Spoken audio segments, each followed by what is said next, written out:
सबसे बड़ा मुद्दा देवली उनियारा विधानसभा का है कि पीने का पानी यहाँ नहीं। और वो दहशत का माहौल कैसे खत्म होगा, जैसे हम यहाँ जवाब नहीं सकता थे, पीछे से ऑन कैमरा किसी ने जवाब नहीं दिया। केवल बड़ी बड़ी बातें करने से बस नहीं, आपको करना पड़ता है, दिखाना पड़ता है। रोड तो तब बनेगी ना जब पिछली सरकार पे कांग्रेस का कोई नेता उन रोडों पे गया होगा। 5 साल की कांग्रेस सरकार ने मुझे नहीं दिखा। आपके सपनों का देवली उनियारा कैसा होगा?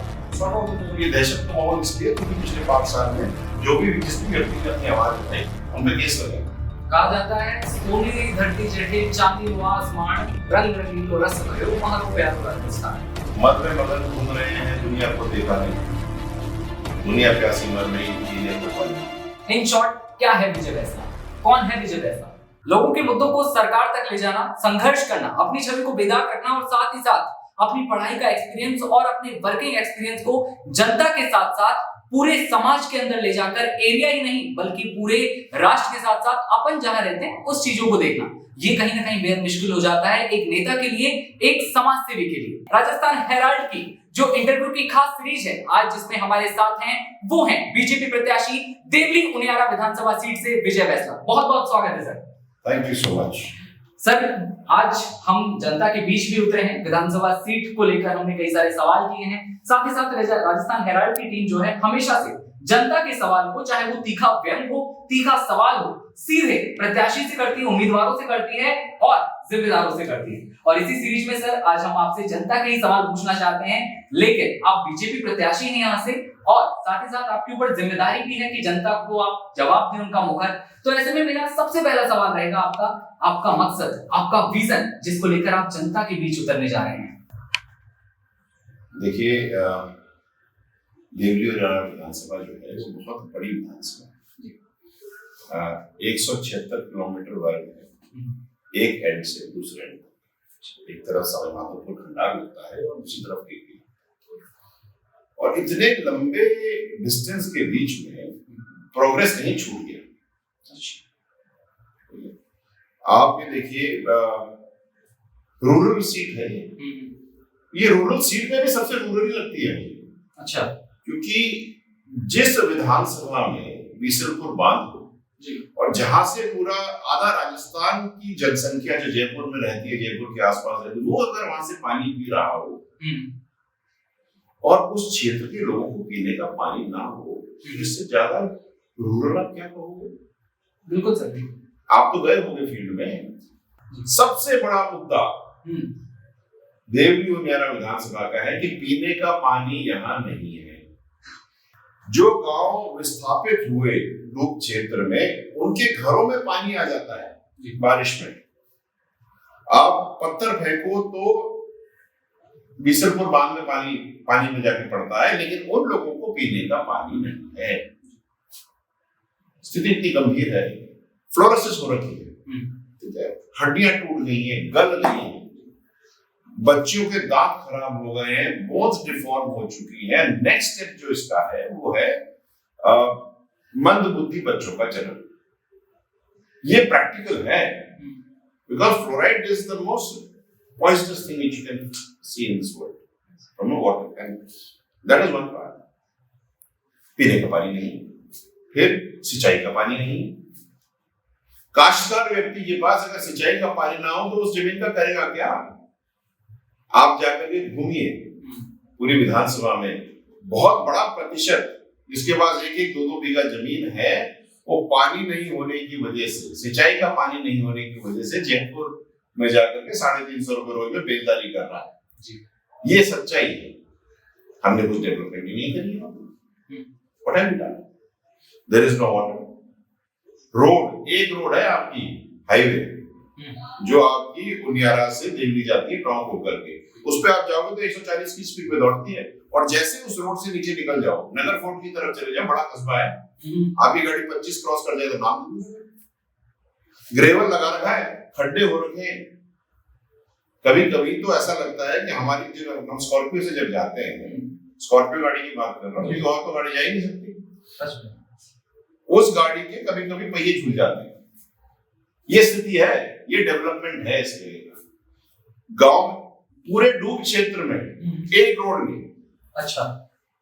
और सूखे के टाइम में, जैसे अभी बारिश नहीं हो रही तो आप चल सकते हो, बारिश के मौसम में तो बच्चियों को कीचड़ और गारे में से घुटने घुटने तक चल करके स्कूल जाना पड़ता है, आदमी तो चल ही नहीं सकता।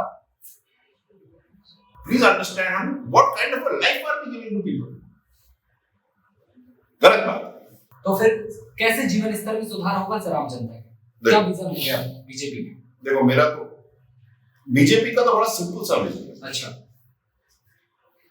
जो लास्ट माइल का व्यक्ति है जी, उसको आगे लाया जाए। ठीक है सर। आप उसको 10 कदम आगे ना ला पाओ, एक कदम से लेके आओ।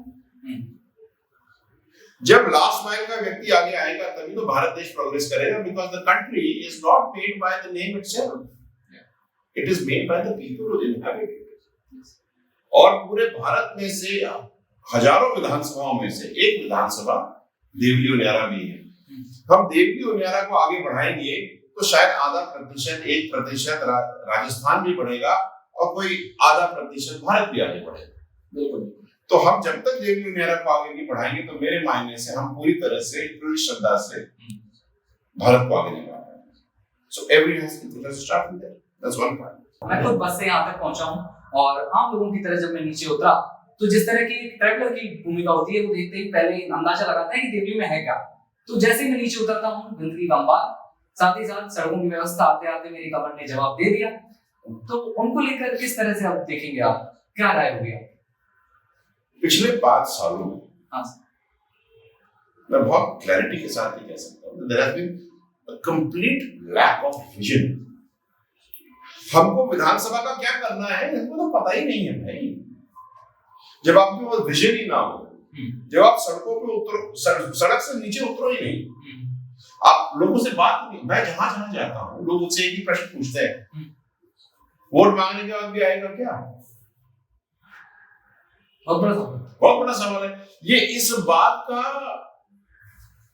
द्योतक है कि पहले क्या हुआ है। अगर जनता को इस बात का विश्वास ही नहीं है कि बंदा वोट लेकर के वापस आएगा या नहीं, इस बात से ये पता चलता है कि पिछले तो आए ही नहीं। Right? So there is a very serious trust issue. Trust ही नहीं है। कैसे बनेगा फिर विश्वास?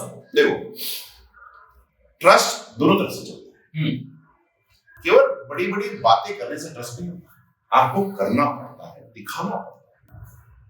जैसे लोगों की बात चली कि साहब हमें ऑफिस जाना पड़ता है, हमारे काम नहीं होते। तो मेरे पास 24-25 साल का कॉर्पोरेट का एक्सपीरियंस है। मैं बहुत सारी कंट्रीज में मैं नौकरी करके आया हूँ। आई एम एन MBA हूँ मार्केटिंग फाइनेंस से, और मैंने बहुत सारी इंडस्ट्रीज में काम किया है, भारत में बाहर सब जगह। तो उसका जितना भी पूरा एक्सपीरियंस उसको हम फनल करके, मेरे तो इच्छा है कि मैं देवली उनियारा को देखूं। जब मैं इतनी बड़ी बड़ी कंपनियां पूरे विदेश में चला सकता हूँ तो उसका तो एक्सपीरियंस तो देवली उनियारा में लगा ही सकता हूँ।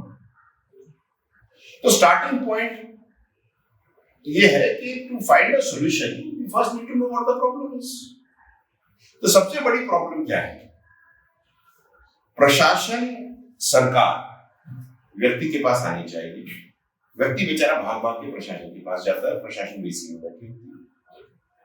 जिसके पास 1 बीघा जमीन है वो अपनी कमर कस के कैसे भी यूरिया खाद डाल करके सालाना उसमें से नेट 12,000 रुपए कमाता है, 12 से 17,000 रुपए, मतलब महीने के 1,000 रुपए।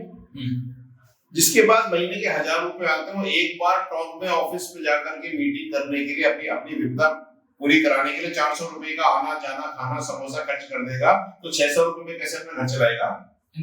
इम्पॉसिबल है ना। और अगर आप पिरामिडल स्ट्रक्चर में देखोगे तो पैरेटो प्रिंसिपल के हिसाब से 20-80 का स्ट्रक्चर है। 80% तो आज भी रूरल है। तो जब आपका रूरल इतना बड़ा है तो मैं उसको सुविधाएं ऐसी मुहैया कराऊं कि उसकी प्रॉब्लम कम, अगर बढ़े नहीं तो कम से कम घटे तो सही, थोड़ी तो घटे, राइट? सो क्या है, मेरा विजन ये है कि जैसे इलेक्शन का रिजल्ट आ जाएगा, भारतीय जनता पार्टी तो जीतेगी। हम देवली उनियारा में 8 मंडल है, 8 मंडल में एक ऑफिस खोलेंगे। ठीक है। डेटा कनेक्टिविटी तो है ही। और एक ऑफिस जयपुर की खुलेगी। अच्छा, ठीक है। हर ऑफिस में कम से कम 3 बंदे हम रखेंगे। अच्छा, एक डेटा और एंट्री ऑपरेटर, ठीक है, एक लाइजनिंग ऑफिसर, ठीक है, एक वहां का जो देखने वाला। अच्छा, जो भी अर्जियां 12:30 बजे से पहले पहले आ जाएंगी, ठीक है, उनका निवारण वो बंदा थैले वाला हाथ में झोला डाल करके वो जाएगा एसडीएम के पास। अच्छा, भाई आदमी गांव वाला तो जाए। बिल्कुल बिल्कुल, हम तो सेवा करने के लिए है ना, जी जी, बैठ करके गाड़ियों में घूमने के लिए थोड़ी है। तो जब 8 जगह है, हो सकता है 9 भी हो जाए, 10 भी हो जाए, लेकिन जब ये हो जाएगी तो अगले बंदे की एक बार ही आएगा ना। सीआरएम सॉफ्टवेयर हमने ऑलरेडी डेवलप कर रखा है। अच्छा, हमारे पास सब कुछ रेडी है, प्लान रेडी है, सब कुछ रेडी है, डेटा कनेक्टिविटी रेडी है, सब कुछ ऑन प्लेस है। मैं तो रिजल्ट आने के 15-20 दिन या 1.5 महीने के अंदर ये इंप्लीमेंट कर डालूंगा। और जो इश्यूज यहाँ पर है, जो यहाँ रिजॉल्व नहीं होती, मतलब एस्केलेशन मैट्रिक्स से आप तो कनेक्टेड है ना जयपुर में भी तो एक टीम बैठेगी, सीधी कागज निकाल के जा सेक्रेटरी। कोई भी इलेक्टेड मेंबर जो होता है उसका काम होता है लोगों की सेवा करना, उनकी प्रॉब्लम रिजॉल्व करना। ये हमारा ध्येय है, ये हम करेंगे। और भगवान ने अगर साथ दिया और लोगों ने मेरे साथ कंधे से कंधा मिला लिया, तो मैं आपको डरती की चोट पे कह सकता हूं कि देवली उनियारा एक मॉडल विधानसभा बनेगी, जिसमें सारी दुनिया जाकर के ये बोलेगी यार ये भी हो सकता है, ऐसे भी काम किया जा सकता है, ऐसे भी लोगों को एक कदम ऊपर उठाया जा सकता है। अब मुझे बताओ, रोड क्यों नहीं है? छोटी सी चीज, जबकि सड़क जो कि प्राथमिकता में रहती है सरकार। भाई रोड तो तब बनेगी ना जब पिछली सरकार में कांग्रेस का कोई नेता उन रोडों पे गया होगा। आप जिस रोड पे जाते हो वो तो चका चके हैं, और जिस रोड पे आम जनता जाती है और आप उस पे जाते ही नहीं हो, उसमें तो प्रॉब्लम है। तो जाओ ना एक बार। मैं तो ये पूछता हूँ, प्रशासन के व्यक्ति भी, कलेक्टर और एसपी भी कितनी बार गए उस रोड पे? मन से तो निकलेगा ना यार, ग्रेवल लगा, डामर का है और कागज में तो बन चुकी है रोड, क्वेश्चन तो उठेगा ना। तो हम तो लोगों के साथ हैं कंधा मिलाकर। जब तक लोगों की 20% प्रॉब्लम सॉल्व नहीं होगा, स्टार्टिंग की बात कर रहा हूँ, बाद की तो बात में है, तब तक हमें चैन नहीं मिलेगा। अच्छा, क्या मिलेगा? मतलब हम देवली उनियारा विधानसभा इतनी पिछड़ी है, जो सबको पानी पिला रही है, तुम उसको पानी पिला के मार रहे हो। कोई लॉजिक है इसमें? इतनी देखिए, इंडस्ट्रीज मिनिस्क्यूल है, इसको इंडस्ट्रियल हब क्यों नहीं बनाया जा सकता? बीसलपुर डैम है, इसको टूरिस्ट अट्रैक्शन क्यों नहीं बनाया जा सकता? अहमदाबाद में नल सरोवर है जी, उससे सीखो, भरतपुर की लेक से सीखो। विंटर्स में यहाँ पे विंटर पक्षी आते हैं।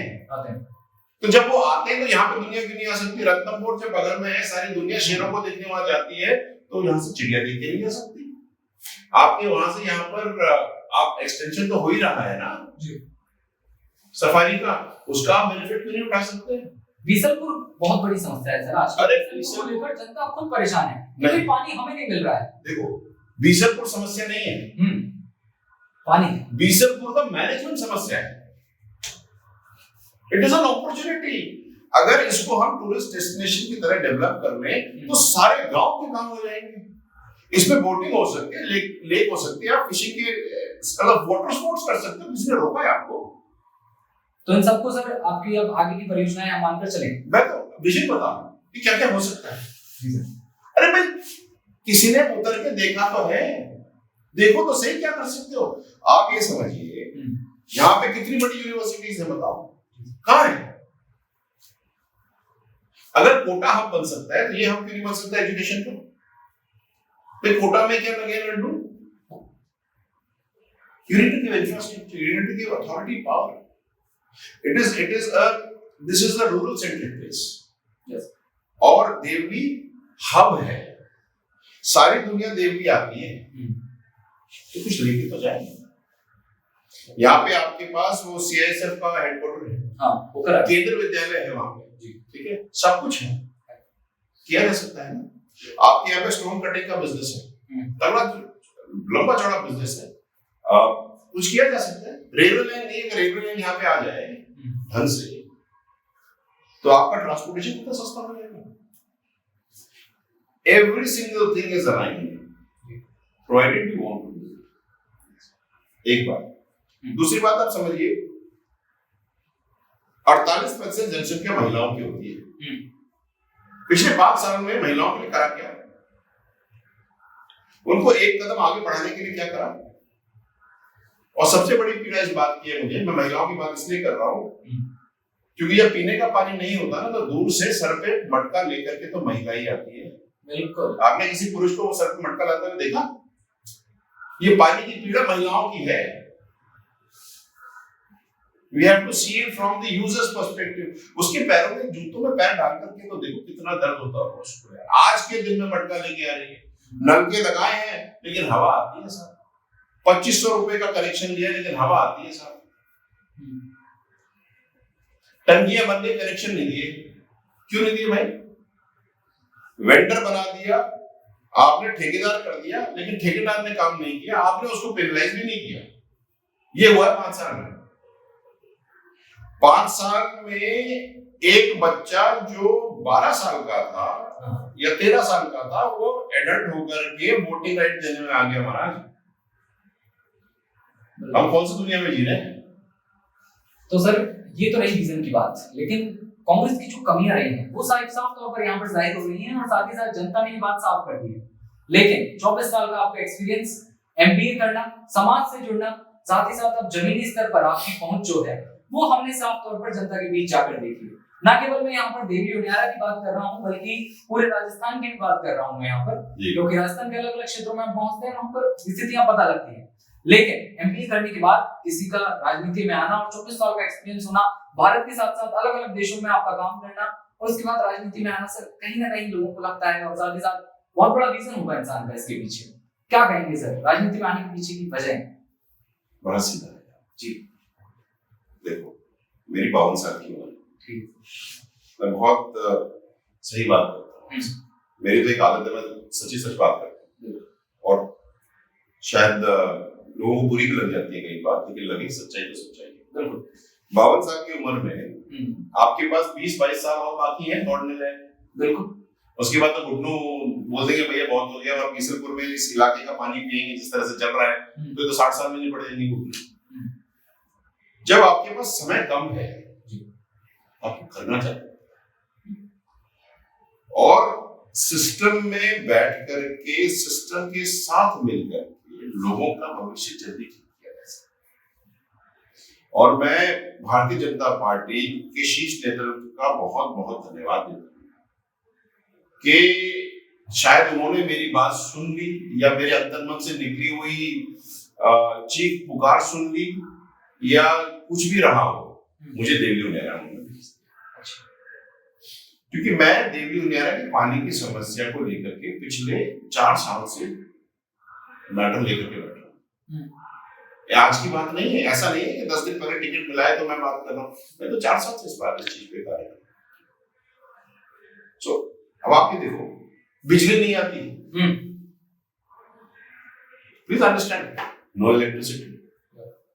ब्लू क्षेत्र में इलेक्ट्रिसिटी नहीं है, आपके अलीगढ़ साइड में इलेक्ट्रिसिटी नहीं है। और मेरी तरफ से आई मेक अ प्रॉमिस, जितने भी लोग आपकी बात देख रहे हैं, हम सब कंधे से कंधा मिलाकर देवली उनियारा की विधानसभा को एक मॉडल विधानसभा बनाएंगे 5 साल के भीतर, कि हर व्यक्ति यहां आकर के आएगा और बोलेगा कि देखिए विधानसभा कैसे चला सकते हैं और विधानसभा को कैसे पलट सकते हैं, कैसे उसको आगे लेके जा सकते हैं। हम जनता के बीच भी पहुंचते हैं तो जनता खुद कहती है कि उस टाइम तो आए थे हाथ जोड़कर, लेकिन अब तक मुंह दिखाने नहीं है। ये इसी चीज का तो ये कारण क्यों है? क्योंकि 5 साल की कांग्रेस सरकार ने मुंह ही नहीं दिखा। एक नेता क्या है, कैसा होना चाहिए एक नेता? मेरे पर्सनल ओपिनियन में a leader is a person who people love to follow. आपको वही बातें बोलनी चाहिए जो आप कर सकते हैं। You have to lead by example. अगर मैं आपको कहूँ नीचे सो जा, या मैं कहूँ मैं नीचे लेटा हूं तो भी आके लेट जा, बहुत फर्क है दोनों चीजों में। और हम तो ऐसे आदमी हैं जो जहां जगह मिल जाए वहां सो लेते हैं, जो रोटी मिल जाती है खा लेते हैं। पिछले 8 साल में मैं कुल मिलाकर के 20-25 दिन ये होटल में रुका होगा। नहीं तो गाँव ठाणे में रुकता हूँ, मैं खेतों में सोता हूँ। अगर वहां पे आपको हैंडपंप मिल जाए तो ठीक, नहीं तो आपको मोटर मिल जाए तो उसी में नहा लेते हैं, अपने कपड़े खुद धोते हैं। भाई साहब सीधे साधे आदमी है, 4 जोड़ी कुर्ते हैं, उसी में जिंदगी निकालते हैं। लेकिन ये बात जरूर है कि लोग प्यार बहुत करते हैं। इन शॉर्ट क्या है विजय बैसला? कौन है विजय बैसला? पढ़ा लिखा आम आदमी। और अब जनता के बीच आप जा रहे हैं, विजन आपके साफ तौर पर दिख रहे हैं, लेकिन आपकी पढ़ाई का फायदा जनता को होने वाला है बहुत बड़ा, ऐसा मेरा सोचना है। क्या कहेंगे? कोई भी व्यक्ति स्पॉन्ज होता है, ठीक है, उसके अंदर बहुत सारे एक्सपीरियंसेस होते हैं। वो हर जगह हर व्यक्ति के पास इतने सालों में इतने ओवर द इयर्स एक्सपीरियंसेस अपने अंदर बटोर लेता है। सही जगह पर अगर स्पॉन्ज को निचोड़ा जाए तो बांझ जमीन भी एक बार के लिए हरी हो जाती है। हम तो वो वाले स्पॉन्ज हैं, हम तो निचोड़ने के लिए बैठे हैं देवी उनियारा में, हम तो निचोड़ेंगे और यहाँ पर मामला तो ठीक हो। अभी कांग्रेस के पास है देवली उनियारा, यहाँ पर शासन है, चल रहा है, और मीणा जी यहाँ से विधायक हैं, तो क्या आपके सामने कोई चुनौती है किसी तरह की? अगर है तो किस तरह की? कांग्रेस के पास 5 साल पहले था, और फिर 5 साल के अंदर में लोगों ने नाम कर दिया। आज आप मुझे बता दो ना, लोग जब खुद ही कह रहे हैं कि भैया वापस आओगे कि नहीं आओगे मिलने, इससे ज्यादा एग्जाम्पल क्या चाहिए आपको? कौन सी कांग्रेस किसके पास था? कांग्रेस ने इसको देखा नहीं, लोगों ने कांग्रेस को देखा नहीं, तो कौन किसकी बात कर रहे हो? अंधा बांटे रेवड़ी फिर अपने को इतनी खुशी की क्या बात है भाई?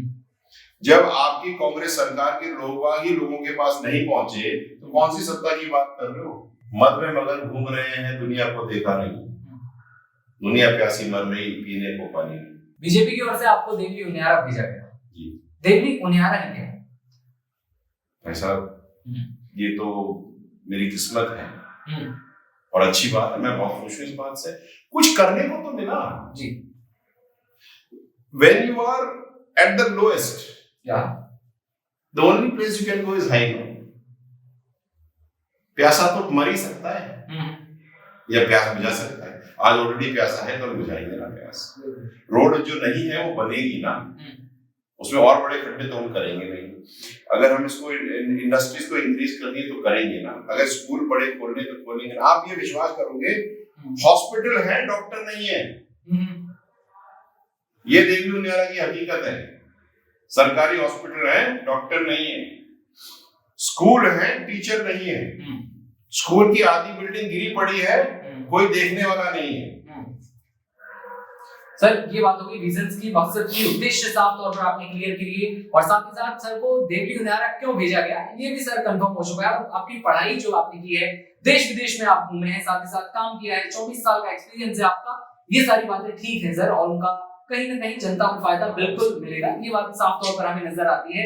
लेकिन आपकी नजर में आपके सपनों का देवली उनियारा कैसा होगा? देखो सपना तो सपना होता है। सपना तो ऐसा हो कि कोई भी ये ना बोले कि मेरे को प्यास लग रही है, कोई ये ना बोले कि मेरी पीठ टूट गई गाड़ी चलाते चलाते, कोई ये ना बोले कि मैं हॉस्पिटल गया था डॉक्टर नहीं मिला, कोई ये ना बोले कि मैं जिस स्कूल में गया वहां पे टीचर नहीं था। एक बात बताऊं मैं आपको, बात आ गई ध्यान में जी, मैं आप सबसे ये बात करना चाहता हूँ। 100 बच्चियां सरकारी स्कूल में पहली क्लास में एडमिशन लेती, 100 में से औसतन 40 बच्चियां तो 8वीं के बाद स्कूल छोड़ देती। फिर उसके बाद 12वीं तक आते आते 100 में से 30 ही बच जाती है, 70 छोड़ देती। अच्छा, मुझे तो कारण पता है, लेकिन पिछले 5 साल की सरकार को पता है क्या? आप आज उनकी आंखें खोल दीजिए। 8वीं के बाद अगला वाला स्कूल 4 किलोमीटर दूर है, साधन नहीं है जाने के लिए। आप स्कूलों को क्रमोन्नत क्यों नहीं कर देते? आप स्पेसिफिक स्कूलों को क्यों क्रमोन्नत करते हो? क्यों? इस गांव के बच्चे बड़े नहीं हो सकते? महिलाओं में डर है कि अगर उनकी बच्चियां दूर 4 किलोमीटर जाएंगी तो उनके साथ भीलवाड़ा वाला हादसा ना हो जाए। ये सच्चाई है। तो 100 में से 70 जो स्कूल ड्रॉप आउट कर रही है, आप ये बताओ, अगर 100 लड़कियों ने स्कूल में एडमिशन लिया तो कम से कम 80 लड़कियां तो कॉलेज जानी चाहिए। गांव में जाके देखो ना, कॉलेज में लड़कियां कितनी है? 4, 5, और वो भी बड़ी मुश्किल से। क्यों? क्योंकि कॉलेज तो आज से 50 किलोमीटर दूर है। वहां पे आपके पास गर्ल्स के लिए हॉस्टल नहीं है। आप समझो। और अगर प्राइवेट कमरे में अगर वो कमरा लेगी तो जिस बंदे के पास 1000 रुपए महीने की कमाई है, वो कहां से 3000 रुपए का कमरा देगा? Please understand. और हम कहते हैं कि हम सबको आगे बढ़ाएं। Basic issues need to be sorted. हमको कोई बहुत बड़ी मेट्रो ट्रेन नहीं लानी यहां पे। शिक्षा, स्वास्थ्य, आपका इंफ्रास्ट्रक्चर, रोड्स, इलेक्ट्रिसिटी, ठीक है, कॉन्फिडेंस। लोगों को सरकार में कॉन्फिडेंस होना चाहिए, अपने स्थानीय एमएलए पे कॉन्फिडेंस होना चाहिए कि मैं उसको अगर फोन करूंगा तो मेरा फोन भी उठाएगा और रिजॉल्व भी करेगा। वो हम करेंगे। अच्छा, और वो दहशत का माहौल कैसे खत्म होगा? जैसे हम यहाँ जवाब मिले हैं जनता से, पीछे से ऑन कैमरा किसी ने जवाब नहीं दिया, पीछे से जवाब मिले। प्यार बहुत बड़ी चीज है, सब सॉर्ट आउट हो जाता है। देखिए, when you are approachable, sort out हो जाता है। ये दहशत का माहौल इसलिए क्योंकि पिछले 5 साल में जो भी जिस भी व्यक्ति ने अपनी आवाज उठाई उन पे केस लगे ये मेरे को सुनने में आया। अच्छा, जैसे आप दहशत का माहौल कह रहे हैं, ऐसे मैंने भी सुना है। पिछले 10 दिन में मैंने बहुत नजदीकी से देखा लोग जाते। अच्छा, ये भी है कि कोई किसी काम को कराने जाता है तो वहां से फोन आ जाता है कि इसका काम मत करना। तो सर, विजन क्लियर हो चुके हैं, साथ ही साथ कांग्रेस आपके सामने बड़ी चुनौती है या नहीं, ये भी आपने क्लियर कर दिया है। जनता के बीच माहौल कैसा है, ये सब क्लियर हुआ। लेकिन जनता के बीच आप जाते हैं, वहां से आपको रेस्पॉन्स मिलता है कई बार, और कई बार ऐसी स्थितियां होती होंगी जब आपको उन स्थितियों को देखकर भावुक उठते होंगे। हो सकता है ऐसे कई सारे मामले हो आपके सामने। क्या कोई किसी एक मामले का डिस्क्राइब कर सकते हैं आप? मैं देखो, ये जैसे मैंने कहा रूरल बेल्ट है, हाँ, और छोटी छोटी बच्ची हैं, आकर के मुझे मिली, मैंने क्या चाहिए? हाँ, सरल पानी। बहुत बड़ी बात है, 2 शब्द नहीं है ये कि देवली उनियारा पूरा इस मामले से बहुत ज्यादा परेशान है। हाँ बिल्कुल, पानी चाहिए, मैं चलो पानी ला दूंगा, वो तो बोतल वाला नहीं, नलके वाला चाहिए। अब आप इससे खुद डिफाइन कर लो कि क्या स्थिति है। ठीक है, मेरा तो to cut the whole story short, अगर हम 10% भी देवली उनियारा की डेवलपमेंट कर सके 5 साल, तो मैं ये मानूंगा कि I have been able to do whatever, because कम से कम स्टार्ट तो हो। दुनिया आगे बढ़ रही है, देवली पीछे जा रही है, देवली उनियारा पीछे जा रही है, ये तो कोई लॉजिक नहीं है। अगर इन्फ्लेशन रेट X% है तो सभी की होनी चाहिए ना फिर, बिल्कुल। या अगर ग्रोथ रेट अगर 20% है या 5% है, व्हाटएवर, तो यहाँ की भी होनी चाहिए। यह तो गलत बात है कि पूरा राजस्थान डेवलप कर रहा है और ये घटता जा रहा है। जमीनें नहीं है, लोग जहां पर रहते हैं आज की डेट में। सोचो, आपको एक एग्जांपल देता हूं दूध क्षेत्र का। सरकारी सिस्टम ये कह रहा है कि आप यहाँ रह नहीं सकते, हम आपको पट्टा नहीं दे सकते साहब, ये रिहाइश नहीं है। और उसी के बगल में, उसी जमीन के अंदर उन्होंने सरकारी स्कूल बना रखा। अब आप मुझे बताओ, सरकारी स्कूल कैसे बन गया अगर रिहाइश की जमीन नहीं है तो? Something is not right. ये सब ठीक करना है, बहुत कुछ ठीक करना है, हम मिलके करें। व्यक्ति की पीड़ा खत्म होनी चाहिए, स्वर्ग अपने आप मिल जाए। कहा जाता है, सोनेरी धरती जठे चांदी रो आसमान, रंग रंगीलो रस भरियो महारो प्यारो राजस्थान। तो क्या इस बार रंग रंगीलो रस भरियो देवली उनियारा भी होगा? मन तो ठाई होने, लेकिन होएलो ही ना।